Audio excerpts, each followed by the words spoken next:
내가 명하는 이 일에 너희를 칭찬하지 아니하나니 이는 너희의 모임이 유익이 못되고 도리어 해로움이라. 먼저 너희가 교회에 모일 때 너희 중에 분쟁이 있다 함을 듣고 어느 정도 믿거니와 너희 중에 파당이 있어야 너희 중에 옳다 인정함을 받은 자들이 나타나게 되리라. 그런즉 너희가 함께 모여서 주의 만찬을 먹을 수 없으니 이는 먹을 때 각각 자기의 만찬을 먼저 갖다 먹으므로 어떤 사람은 시장하고 어떤 사람은 취함이라. 너희가 먹고 마실 칩이 없느냐? 너희가 하나님의 교회를 업신여기고 빈궁한 자들을 부끄럽게 하느냐? 내가 너희에게 무슨 말을 하랴? 너희를 칭찬하랴? 이것으로 칭찬하지 않노라. 내가 너희에게 전한 것은 주께 받은 것이니 곧 주 예수께서 잡히시던 밤에 떡을 가지사 축사하시고 떼어 이르시되 이것은 너희를 위하는 내 몸이니 이것을 행하여 나를 기념하라 하시고 식후에 또한 그와 같이 잔을 가지시고 이르시되 이 잔은 내 피로 세운 새 언약이니 이것을 행하여 마실 때마다 나를 기념하라 하셨으니 너희가 이 떡을 먹으며 이 잔을 마실 때마다 주의 죽으심을 그가 오실 때까지 전하는 것이니라. 그러므로 누구든지 주의 떡이나 잔을 합당하지 않게 먹고 마시는 자는 주의 몸과 피에 대하여 죄를 짓는 것이니라. 사람이 자기를 살피고 그 후에야 이 떡을 먹고 이 잔을 마실지니 주의 몸을 분별하지 못하고 먹고 마시는 자는 자기의 죄를 먹고 마시는 것이니라. 그러므로 너희 중에 약한 자와 병든 자가 많고 잠자는 자도 적지 아니하니 우리가 우리를 살폈으면 판단을 받지 아니하려니와 우리가 판단을 받는 것은 주께 징계를 받는 것이니 이는 우리로 세상과 함께 정죄함을 받지 않게 하려 하심이라. 그런즉 내 형제들아 먹으러 모일 때 서로 기다리라. 만일 누구든지 시장하거든 집에서 먹을지니 이는 너희의 모임이 판단받는 모임이 되지 않게 하려 함이라. 그 밖의 일들은 내가 언제든지 갈 때 바로 잡으리라. 감사합니다. 오늘 설교는 저만 제가 만든 설교가 아니라 이제 공적으로 만든 내용을 저희 교회 사정에 맞춰서 이제 조금 바꾸었습니다. 그러니까 공동 설교예요. 공동 설교. 그러니까 그렇게 아시고 계시면 좋겠습니다. 오늘 제목은 같이 읽어볼까요? 시작. 어찌하여 하나님의 교회를 여신 여기느냐. 오늘은 종교개혁 503주년 되는 날입니다. 매월 10월 마지막 주일을 종교개혁 주일로 우리는 지키고 있는데 종교개혁은 루터가 95개조 방방문을 성당에 붙인 거의 날을 기념해서 시작된 날입니다. 그 당시 중세교회는 하나님 나라, 하나님의 백성이라고 생각은 했지 그 하나님 나라와 하나님 백성이 실제로 구현되지는 않았어요. 굉장히 사적이고 공교회성은 완전히 사라지는 일들이 있었습니다. 그렇기 때문에 루터는 95개조의 방법문을 통해서 이 지금 중세교회가 행하는 모든 것들이 잘못되어 가고 있음을 알려주고 있습니다. 그래서 종교개혁주의만 되면 우리가 주님께 돌아가자, 하나님 앞에 바로 서야 한다라는 내용으로 많은 일들이 있었습니다. 특히 3년 전에 500주년이었을 때 수많은 퍼포먼스들이 있었습니다. 그 일들을 통해서 많은 성도들은, 많은 교회들은 우리가 회개합니다. 주님께 돌아갑니다. 니네처럼 우리가 주님께 돌아가겠습니다. 그렇게 외쳤습니다. 그리고 굉장히 많은 퍼포먼스들이 있었어요. 행사가 있었고 학술대회가 있었고 교회는 이렇게 돼야 한다라고 되어 있었습니다. 그런데 놀라운 것은 그런 시도들이 있었지만 오히려 교회의 민낯이 더 드러나는 시기, 3년 동안의 시기였습니다. 왜 그럴까요? 왜 그럴까요? 하나님께서는 오히려 하나님의 마음을 잃어버린 자들이 외식으로 시장되어 있는 것들에 대해서 낱낱이 밝히시며 회개하기를 원하시기 때문에 그럴 것 같습니다. 예전에도 마찬가지였어요. 그러니까 우리는 어떤 퍼포먼스가 중요한 것이 아니라 어떤 선언이 중요한 것이 아니라 오늘 내가 지금 주님 앞에 돌아가야 합니다 라는 것을 고백하는 게 중요하다는 거예요. 근데 왜 이런 문제가 일어나냐면 결국에는 신앙의 공공성이 무너졌기 때문에 그렇습니다. 공공성이란 무엇일까요? 단지 우리가 그리스도를 믿는다는 것은 죽어서 천국 간다는 말뿐이 아니라 그리스도가 나의 왕이십니다. 우리의 왕이십니다. 만유의 주이십니다. 고백하는 것들. 또 세계 전체를 보는 근본적인 인식이 완전히 변화하여 우리가 하나님 나라를 바라보고 내가 복받는 거에만 인생을 바치는 것이 아니라 이제 큰 하나님 나라를 바라보는 거고 그 하나님 나라의 백성으로 살아가기 위해서 예배드리고 전도하고 선교하고 헌신하는 그 모든 것들, 또 그렇게 살아가는 하나님 백성으로서의 삶을 하는 것에 우리가 필요하다라는 것이죠. 그것을 우리는 믿음이 성숙하다라는 것으로 정의할 수 있습니다. 신앙의 어린애 였을 때는요, 나한테만 집중했지만, 여러분 부모가 되면은 나한테 집중합니까? 자녀한테 집중합니까? 그렇죠. 자녀한테 집중하죠. 그러니까 그게 뭐예요? 성숙했다라고 합니다. 만약에 자녀를 낳았는데도 자신에게만 집중하고 자녀를 방임하면 어떻게 얘기하죠? 철없다라고 얘기해요. 마찬가지입니다. 오늘 우리가 우리에게만 집중하면은 아직도 어린애구나 라고 생각하면 좋고요. 그 하나님 나라를 바라보고 하나님 나라를 위한 그 마음으로 충만하면 성숙했구나 라고 생각하면 좋습니다. 우리가 믿음이 성숙할수록 하나님과 그 주변의 사람들에게 사적인 친밀감은 더욱더 높아질 수밖에 없습니다. 그러나 교회 공동체 구성으로서 공공의식과 가치관, 책임감도 더 견고해져야 한다는 것입니다. 오늘 종교개혁 주일을 맞이해서 이 교회의 공공성이 무엇이냐에 대한 이야기를 좀 같이 나누어 보고자 합니다. 오늘 고린도 교회에 대한 이야기를 통해서 그 이야기가 나올 수 있습니다. 고린도 교회는 성찬의 문제 때문에 분열을 겪었습니다. 본문에서 바울은 이 고린도 교회가 성찬하는 그 모임을 두고 오히려 유익이 못되고 도리어 해롭다라고 말하고 있습니다. 참 놀라운 이야기가 아닐 수 없습니다. 아니, 성찬이 거룩하고 아름다운 것이 성찬인데 오히려 해롭다라고 말하니 이게 무엇인가 뭔가 잘못되고 있구나 라고 우리는 생각할 수 있죠. 당시 고린도 교회에는 분쟁이 있었습니다. 근데 그 분쟁이 으로 인해서 교회는 심각한 분열을 겪고 있었는데 그 분열이 어떻게 막 이렇게 짬뽕이 되고 막 더러운 것들이 뭉쳐져 있는데 그것을 완전히 표면화시켰던 것이 바로 성찬식 때였습니다. 그게 표출되었던 거예요.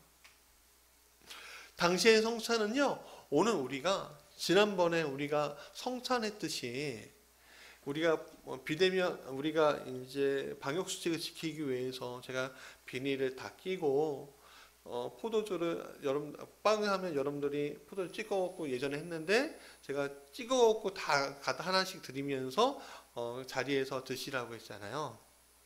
근데 그 당시에 성찬은 그런 성찬이 아니었어요. 식사 모임이었습니다. 식사 모임이었다고요. 그 식사 모임을 하면서 이걸 나누면서 주님의 살과 주님의 피를 먹고 마심으로 공동체성을 회복하는 시간이었다는 거예요. 그러니까 성찬은 결국 그들에게는 식사의 자리이기도 했다는 거예요.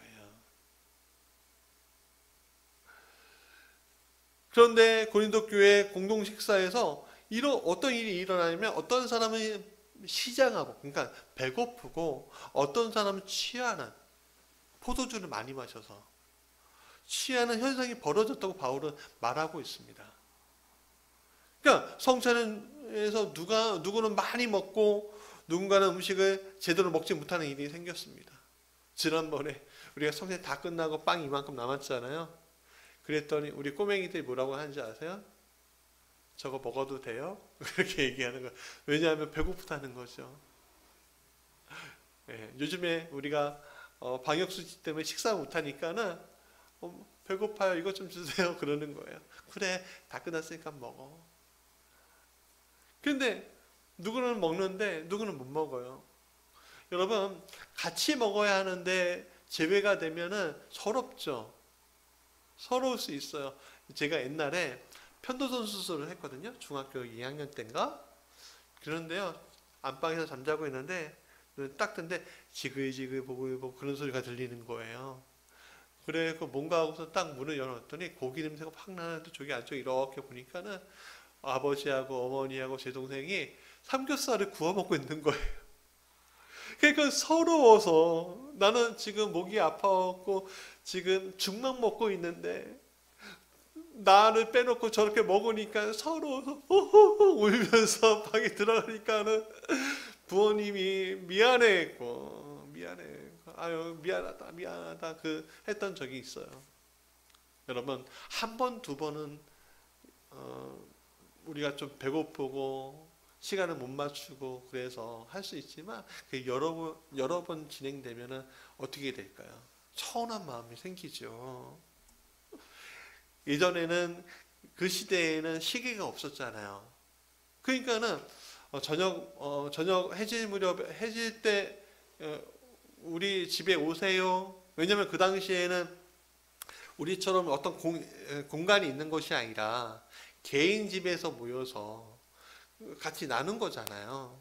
그러니까는 언제 오세요? 누구네 집에 오세요? 라고 하면은 사람들이 자기의 일을 끝나고서 모였단 말이에요. 근데 상대적으로 여유 있는 사람들은 부자인 사람들, 여유 있는 사람들은 어땠을까요? 좀 일찍 갔겠죠. 거의 제 시간에 맞춰서. 그런데 그에 비해서 그 당시 노예 계급들이나 그 당시 좀 하층민들 이럴 경우는 어떻게 하겠습니까? 일당 받기 위해서 늦게까지 기다릴 수밖에 없잖아요. 그러니까 늦게 참석하는데 딱 가보니까 없는 거예요. 주님의 성찬에 내가 참여할 수가 없는 거고 성찬뿐만 아니라 나는 그 저녁을 굶어야 되는 거예요. 그러니까는 여러분, 곳간에 뭐가 있다고요? 곳간에 그렇죠. 민심이 있는 거예요. 밥이 사랑인 거예요. 그래서 우리가 항상 공동체 모임을 할 때 뭘 먼저 먹어라? 밥부터 먹어라. 밥이 있어야 한다. 그게 그거예요. 근데 그렇게 하니까 근데 그게 만약에 교회 안이 건강했으면 기다렸을 거예요. 그렇죠? 근데 교회 안이 건강하지 않으니까 그 사람들에 대해서 제외하는 거예요. 제외하고 기다려주지 않는 거예요. 그러니까 어떻게 해요? 저것들이 하면서 근데 나는 신앙은 있어. 근데 마음이 불편해. 그럼 어떻게 됩니까? 교회하고 은혜 받는 자리, 은혜의 영적인 그 자리에 들어가지 못하고 어떻게 해요? 마음속으로 불편한 감정들이 막 솟아오르잖아요. 그래서 21절과 22절에 바울은 그러한 이들이 결국 빈궁한 자들을, 가난한 자들을 더 부끄럽게 만든다고 말합니다. 먼저 와 있던 사람들은 각각 자기의 만찬을 먼저 갖다 먹었습니다. 바로 이런 행위에 보고 이렇게 얘기해요. 야, 너희가 먹고 마실 집이 없냐? 너희가 하나님의 교회를 업신여기고 있느냐? 그렇게 얘기해요. 그러니까 뭐예요? 너희 감정은 왜 식사자리에 너희 감정이 왜 너희 식사자리에 있느냐? 이 거룩한 성찬에 왜 너희 감정들이 들어가 있느냐? 왜 너희 마음들이 들어가 있느냐? 왜 너희 불편한 감정들이 있느냐 이거예요. 오늘 우리의 예배 가운데 우리의 불편한 감정들이 쌓이면 눈에 보일까요? 안 보일까요? 보이죠. 제가 부목사 할 때 예배를 딱 드리는데 권사님들이요, 이제 예배의 자리에 딱 서면요. 이렇게 이제 저는 이렇게 누가 오셨는지 봅니다. 근데 어떤 분들은요, 불편한 감정들이 막 얼굴에 드러나 있어요. 가지고 있어요. 근데도 불구하고 왜, 내 교회니까. 하고 그 자리에 있는 거예요. 목사님한테 불편한 감정들 있음에도 불구하고 그냥 그 자리에 있는 거예요. 이게 내 신앙은 지켜야지. 예배는 지켜야지. 그런 감정은 있는데, 그냥 영적인 그 의무감은 있지만, 그 감정이 하나님께 열려있지 않아요. 말씀에 열려있지 않아요. 예배에 열려있지 않아요. 그럼 뭔가 우리에게 문제가 생기는 거죠. 교회는 한 가족이에요. 교회는 그 한 가족이란 말로 사적인, 그러니까 개인적인 그런 성격을 잘 보여주고 있어요. 부모 형제가 아버지, 네, 얘라 뭐 이러지 않잖아요. 그냥 흉은 없이 아버지, 어머니, 아빠, 엄마 그러잖아요. 동생한테 동생님 이러지 않잖아요. 아무개야 그렇게 얘기하잖아요. 그냥 그렇게 그게 뭐예요? 친밀한 관계이기 때문에 그래요. 그러나 가족 안에서도 친밀하지 않으면 어떤 일이 일어나죠? 무슨 집안 행사가 되면요, 불편한 감정들이 막 일어나잖아요. 교회 성도들도 마찬가지입니다. 교회 성도들은 서로 간에 사랑의 기초에 있기 때문에 교회 성도들을 만날 때 비타산적이고 친밀한 관계를 우리가 이루어야 한다는 거예요. 얼마 전에 제가 한 분이 초대를 하셔서 무슨 이야기 하시나 했더니 저에게 이렇게 얘기해요. 구례동에 오피스텔이 있는데 분양을 받아보시면 어떻겠습니까? 그렇게 얘기하시는 거예요. 근데 그분이 저에게 제가 목사인 거 알았거든요. 근데 그렇게 얘기하시는 거예요. 그러니까 제가 그랬죠. 저는 그런 거에 관심 없습니다. 그 대신 제가 알고 있는 예수님에 대해서 좀 이야기해 드릴게요. 라고 하면서 한 2시간을 얘기했어요. 그러나 저는 그분이 저에게 어떤 이익을 얻기 위해서도 있지만 선한 감정으로 저한테 얘기했다고 생각을 해요. 사실은. 그렇기 때문에 어떤 감정이 있는 건 아니에요. 단지 저를 사적인 감정으로만 보는 거예요. 개인적인 나의 이익을 위한 감정으로. 그러나 교회는 그런 감정이 아니라 그냥 헌신하고 도와주고 피타산적으로 이익에 관계없이 지내는 곳이 교회라는 거예요. 그게 가족이니까. 그러나 동시에 교회는 공적인 영역이 있어요. 교회가 한 가족이다 라고 해서 목사가 아버지고 교회 중직이 어머니고 사모님이 어머니고 뭐 이런 거 아니에요. 그 오해예요. 교회의 주인은 오직 누구십니까? 하나님이시고 목사와 장로와 권사와 집사 모든 직분자들, 교사 모든 직분자들은 그저 그리스도의 몸일 뿐이에요. 그럼 그리스도는 뭐가 되시는 거죠? 그리스도는 뭐가 되시는 거죠? 머리가 되시잖아요. 그래서 우리가 교회라고 할 때 그거는 한편으로는 개교회, 부지개교회, 무슨 교회, 그런 개교회를 가리키는 동시에 공교회도 가르쳐요. 지역교회를 넘어서 한 교회 전체를 얘기하기도 하고요. 이 땅에 있는 모든 교회를 한꺼번에 지칭하게 하기도 합니다. 근데 오늘 우리들은 개교회에 익숙하죠. 개교회에서 예배드리고 개교회에서 신앙생활 하니까 대개 개교회 울타리 내에서 신앙생활을 하지 그것을 벗어나는 이들은 많이 없습니다. 그러나 교회 밖에 있는 사람들이 교회를 볼 때 뭐라고 해요? 교회를 개교회보다는 공교회로 인식하죠. 대표적인 게 뭐예요? 이번에 코로나 사건이 일어날 때 이렇게 얘기하죠. 우리는 이렇게 얘기해요. 저 교회 사람들은 왜 저래? 라고 얘기하지만 세상 사람들은 뭐라고 합니까? 교회들이 왜 저래? 그러잖아요. 그렇기 때문에 우리가 교회로서 무엇인가 결정하고 행동할 때는 개교의 차원과 공교의 차원을 함께 고려할 줄 알아야 되는 거예요. 우리의 가정사도 마찬가지예요. 우리의 가정사를 우리의 직장의 문제와 같이 연결해버리면 어떻게 돼요? 문제가 생기는 거잖아요. 국회의원이, 공적인 사람이 자기 업무, 자기의 그 권한을 가지고 사적인 내 아들이나 내 사람들을 챙기기 시작하면 어떻게 돼요? 국회의원의 공적인 권위가 사라지는 거잖아요. 마찬가지라는 거예요. 우리는 그리스도의 몸으로서 그리스도를 대표하고 있고 하나님 나라를 이미 대표하고 있는 존재예요. 그렇기 때문에 교회는요, 한 사람 또는 몇 사람이 운영하는 것이 아니라 모든 성도가 교회 안에 임하신 그리스도의 뜻을 잘 분별해내고 또 실천해 나가야 하는 거예요. 그런데 교회가 어떤 가족적인 그런 분위기에 친밀한 관계가 때문에 공적인 성격을 굉장히 혼동하는 일들을 많이 보고 있어요.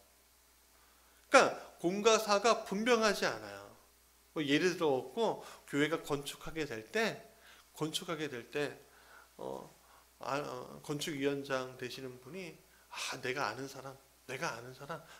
사람 이렇게 했고 리베이트 받고 그러면 그리고 또 헌금하고 이런 식의 그 사이클이 돌아가는 경우들이 굉장히 많거든요. 그거 아니라는 거예요. 그런 식으로 하면 안 된다는 거예요. 교회는 공과 사가 분명할 때 비로소 교회의 역할이 일어날 수 있는 거예요. 교회에는 삶의 배경과 생각이 다른 사람들이 함께 모여 있어요. 그래서 늘 내가 집에서 하던 대로 교회에서 편하게 행동하면 어떤 일이 일어나죠? 다른 사람들이 불편하게 여겨요. 피해를 줄 수도 있죠. 공과 사를 혼용해서 행했던 것들이 바로 고린도 교회에서 지금 일어나고 있는 상황이었던 거예요.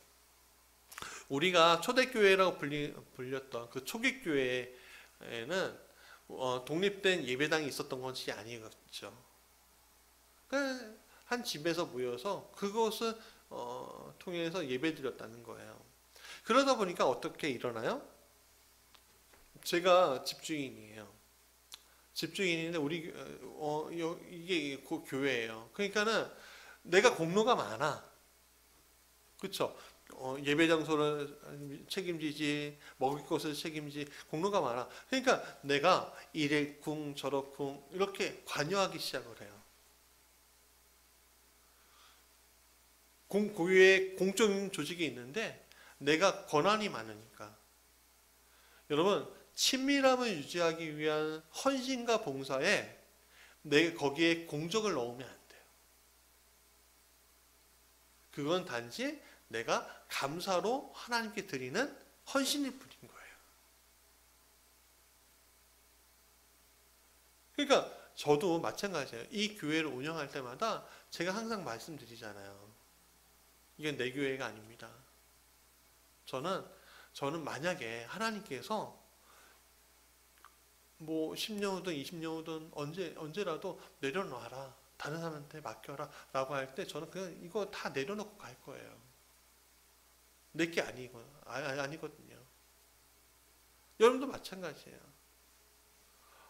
예전에 어떤 큰 교회에서 교단 문제 때문에 제가 신학생 때 막 시위 장소에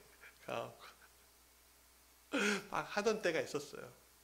그랬더니 거기 여성교회 회장님이 이렇게 얘기해요. 야, 너희들이 이 교회 성전 건축할 때 보태준 거 있어? 막 그랬어요.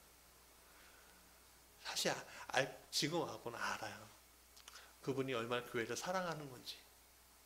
근데 그 당시에는 성도 그 신학생들이 이렇게 얘기했어요. 돈으로는 못 가요 하나님 나라, 뭐 이런 찬양 부르면서 나중에 죄송하다고 얘기하더라고요. 미래 목회자들한테 이렇게 해서 죄송하다. 근데 그분은 마음을 알죠. 그러니까 이 교회를 짓고 뭐 헌신하고 그런 건요, 그냥 하나님 나라 안에서 내가 감사로 드리는 거지 내 공적이 거기 들어갈 수가 없어요. 잊지 마세요. 우리는 우리의 공적으로 하나님 나라를 가는 것이 아니에요. 전적인 하나님의 공로로 우리가 들어갈 수 있는 거죠. 그렇다고 해서 영향력이 아예 배제될 수 있다라고 저는 생각하지 않아요. 예. 여러분들이 교회가 커지면, 여러분들이 하나님께서 이 무지개 교회가 커지면 여러분들이 추측이었다는 걸 분명히 남게 될 거예요. 예. 여러분들이 리더잖아요. 그렇죠. 바울은 예배하는 동안 이 공간이 공적인 공간이어야 한다고 얘기해요. 성도들이 막 다 집에 돌아갔을 때, 우리만 남았을 때는 사적인 공간이지만 성도들이 주의 이름으로 모일 때는요, 공적인 공간이라고 얘기해요. 그래서 공적 성격을 강조하는 말이 에클레시아라는 말이에요. 교회. 이 에클레시아는 원래는 그리스 민회, 그러니까는 이제 국회 같은, 근데 그 당시에는 직접 투표했기 때문에 민회를 열었고, 이제 공적인 민회를 열었고, 모든 대소사를 했거든요. 그리스 도시 국가들은 그냥 직접 민주주의를 행했어요. 그러니까 근데 그래서 에클레시아인데, 바울은 교회를 가리켜 이 에클레시아라고 불렀어요. 오늘 우리의 행동은요, 우리가 처해 있는 공간의 성격에 맞춰야 한다는 거예요. 그런데 그 공간이, 성격은 물리적으로 결정되는 것일까요?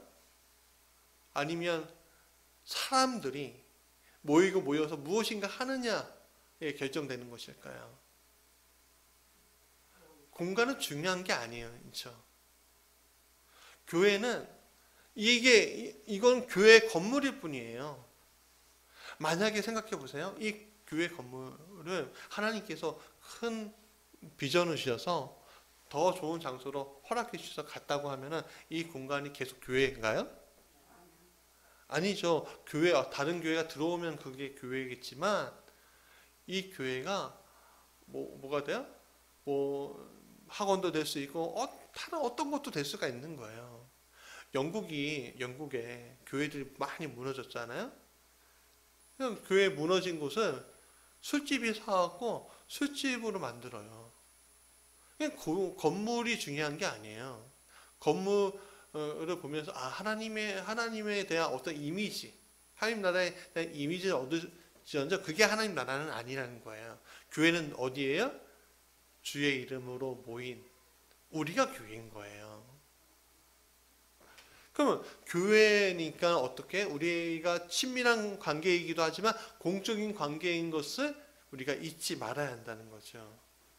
고린도 교회 성찬 갈등도 공간이라는 사적인 영역과 모임이라는 공적인 영역이 충돌해서 생기는 거예요. 근데 이러한 충돌이 오늘 한국 교회에, 오늘 교회에 종종 일어나고 자주 일어나는 현상이라는 거예요. 교회를 세습하는 것도 그런 부분이에요, 사실.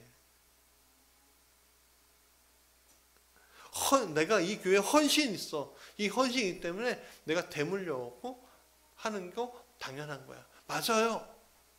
그거 아니죠, 사실. 네. 또 뭐가 있을까요? 내가 이 교회에 헌금을 많이 했어. 이 교회가 이렇게, 난 여기만 있을 거야. 왜 옮겨?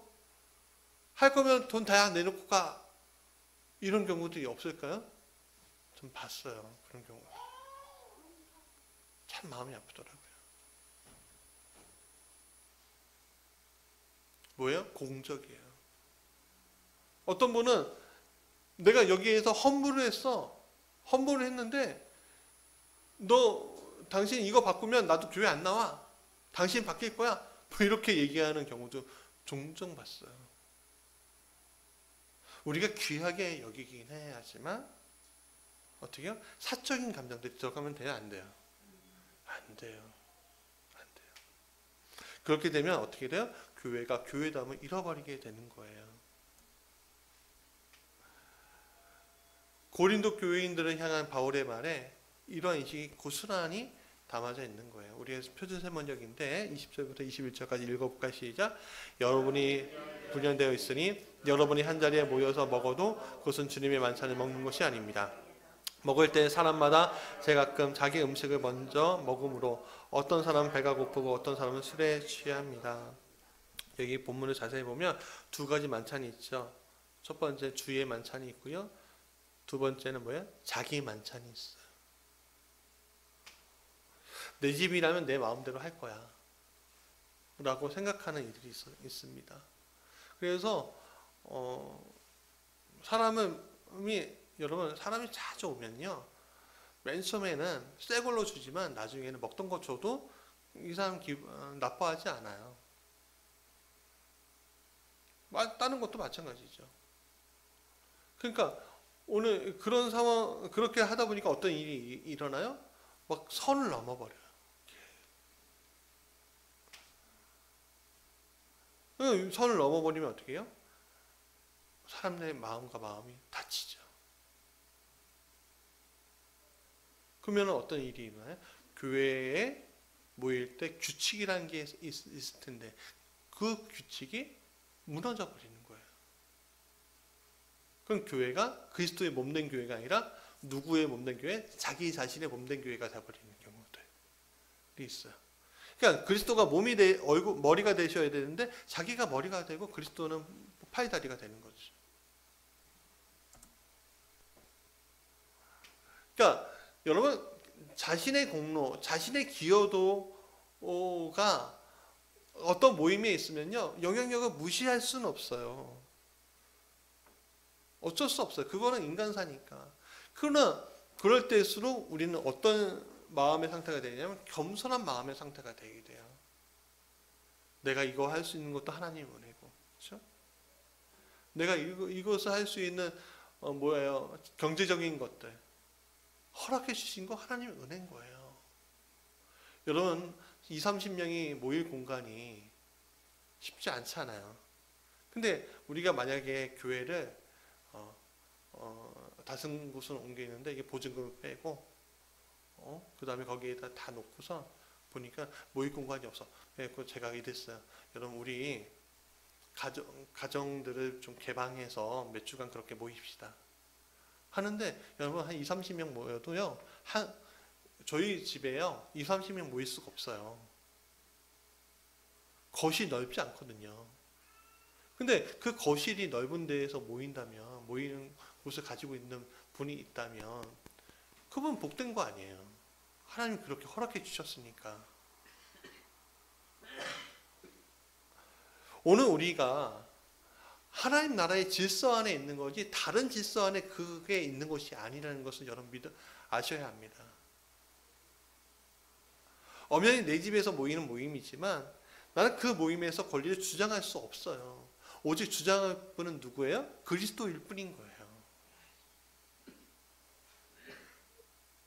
세상의 논리로는 당연해 보이지만 그들이 교회의 주인처럼 행동한다면 그것은 교회라고 할 수 없다라는 거예요. 그래서 11장 20절에 같이 읽어볼까요? 시작. 너희가 함께 모여서 주의 만찬을 먹을 수 없으니 라고 얘기하잖아요. 이게 뭐예요? 너희는 교회라 할 수 없다라고 얘기하는 거예요. 왜? 그리스도가 머리가 아니고 일부분이니까.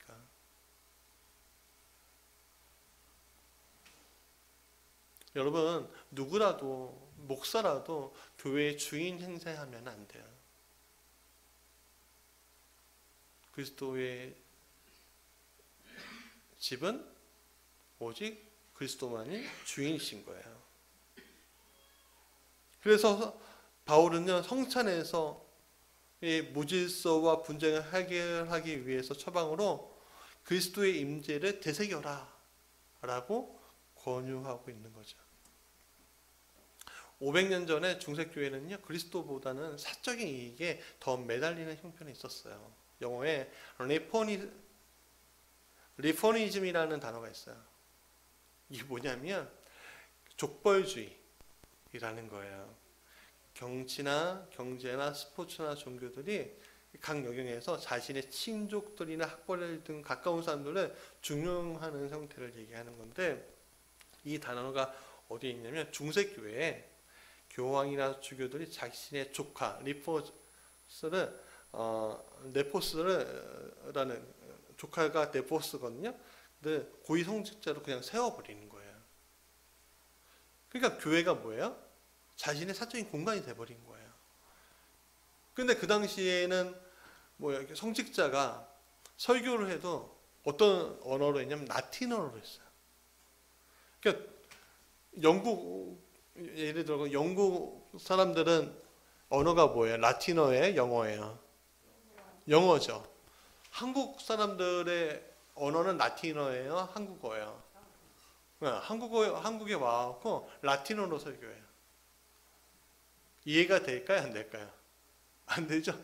우리 초기 천주교회가 한국 땅에 왔을 때요, 라틴어로 설교하는 거예요.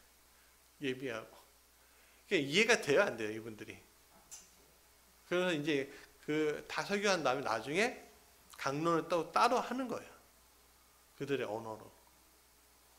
근데 이제 1960년대 3차 바티칸 공의회에서 미사를 드릴 때 자기 언어로 해라 하고서 풀렸는데, 그 전까지는 라틴어로 했단 말이에요. 그러니까 어떻게 해요? 알아들어요? 안 알아들어요? 못 알아들어요. 그 당시 사람들은 그 성직자들을 파더라고 불렀어요. 아버지라고 불렀어요. 그리고 거의 하나님과 동일시하는 위치에 둬버렸어요. 하나님은 대리자니까. 그러니까는 대들을 수 있어요? 못 대들어요? 못 대들죠. 그러니까는 못 대들으니까 어떻게 해요? 아무 견제가 없으니까 어떻게 돼요? 성직자들이 교회가 사유화가 되는 거예요. 교회 헌금 함부로 쓰고요. 교회 어떤 영역들은 함부로 내어주고요. 함부로 가르쳐하고요. 자기의 더 많이 하고. 그런 일들이 일어나는 거예요. 근데 그게 사실은 교회 안에서만 일어난 것이 아니라 우리 주변에도 지금도 있어요. 오늘 이건희 씨가 돌아가셨대요. 네. 이건희 씨가 돌아가셨는데, 이건희 씨가 왜 일찍 못 돌아가셨을까요? 보통 한 6년 동안 고통당하시다가 돌아가셨을까요? 아들한테 물려줘야 하니까. 아들 받을 준비가 안 되고. 사실은 그 큰 기업이 그분들 것이 아니에요. 그분들은 주식회사잖아요. 주식을 갖고 있는 사람들의 소유지 그분 것이 아닌데 그걸 물려주려니까 문제가 생기니까 이재용 씨 엄청 힘들잖아요. 지금도. 그러니까 우리가 사적인 것들을 공적인 영역 안에 들어오면 그 문제가 생겨요. 그래서 일어난 게 공과사가 혼동되니까 일어난 게 바로 종교개혁인 거예요. 여러분 교회 역사에 조쪽을 남길 정도로 부흥했던 교회들을 다 보면요, 헌신하는 이야기들이 있어요. 좀 감동과 흥분의 그 도가니로 모여드는 그런 게 있단 말이에요.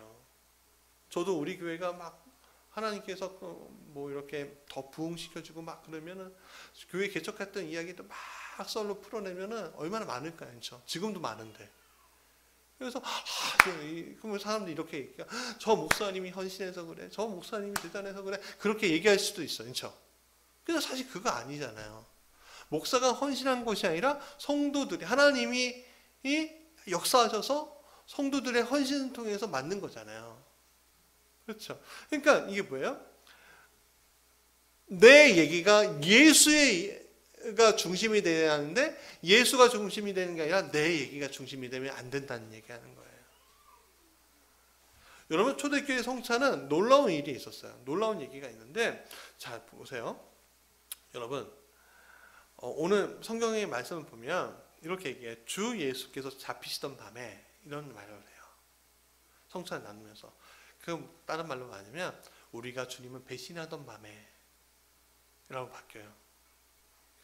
그리고 여러분 마가복음서 마태복음서 잘 보시면 정말 신기한 게 여러분 어떤 정기나 이런 거 할 때 남은 사람들이 할 때 자기를 미화해서 그 이야기가 들어가나요?